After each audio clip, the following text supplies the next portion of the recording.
While I was out on a monkey safari, I kept track of every time a monkey showed up and saved all the data into a CSV file. This time series has 3 columns: event time and X and Y locations. Now it's time to go to Blender and animate this data with geometry nodes. In a fresh Blender scene, we now go to Settings and install the CSV Importer extension. With this one installed, I can now drag and drop the Monkey Safari CSV and go to Geometry Nodes to check that the data is actually there. Next, we will add a monkey as a reference object. We scale it down and also apply the scale so that we can later use that one in Geometry Nodes. Next, we head to the node tree, and the first thing we want to do is set the position of the points. So we create a new group, set monkey locations, and with the set position node, we can now use the named attribute from the spreadsheet, in this case the x from the x coordinate, and similar the y from the y coordinate, also a named attribute. We combine them into a vector, and now we have the monkey positions in place.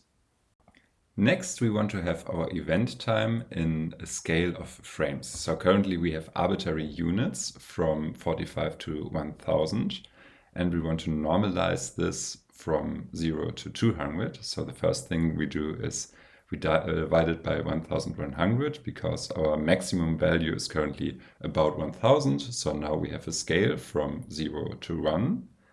And next we multiply this by the total number of frames in our scene, in this case 200.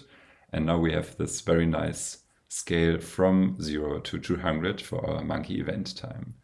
Just for convenience, I'm using this monkey emoji in front of every stored named attribute.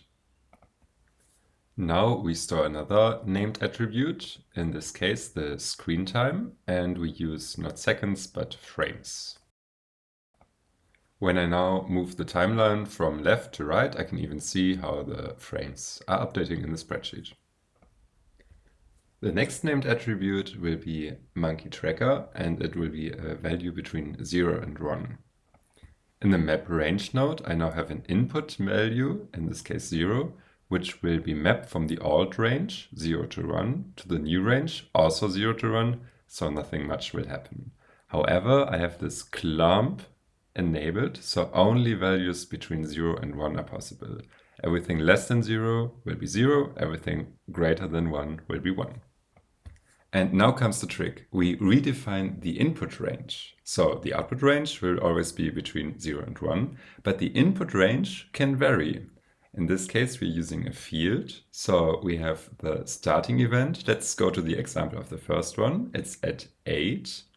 And we want this event to last for 10 frames. So we add 10 frames to the 8. It's 18. So our new range is from 8 to 18. When our value is 0, then the tracker is 0. When the tracker is 8, then the tracker will start increasing. It will start increasing until it's 18, and then it will stay at 1. You can also note that later events, like the one from frame 50, are not yet affected. Let's increase the input value for our map range even more, and now we can see that we also get the tracker triggered for the frame 50.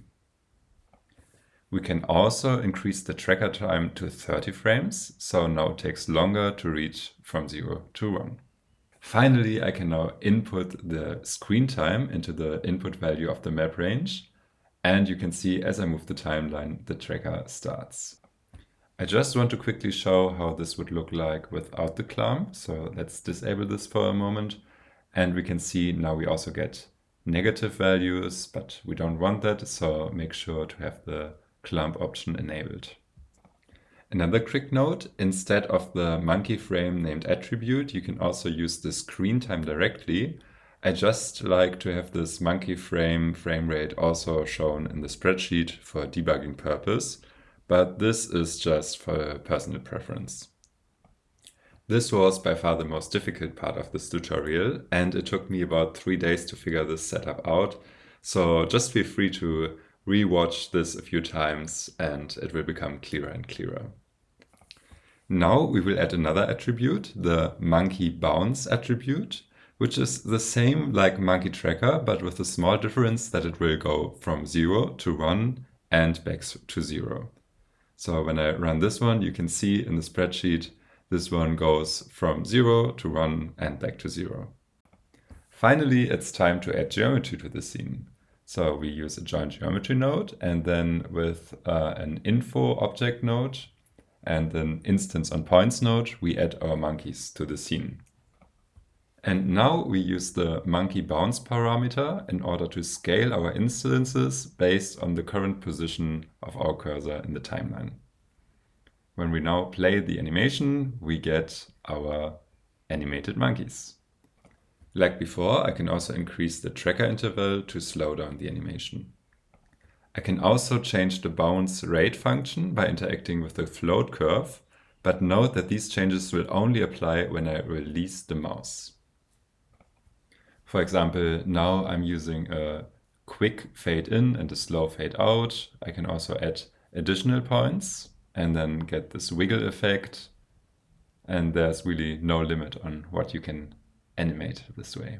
Let me know in the comments what kind of time series you want to animate, and see you in the next video.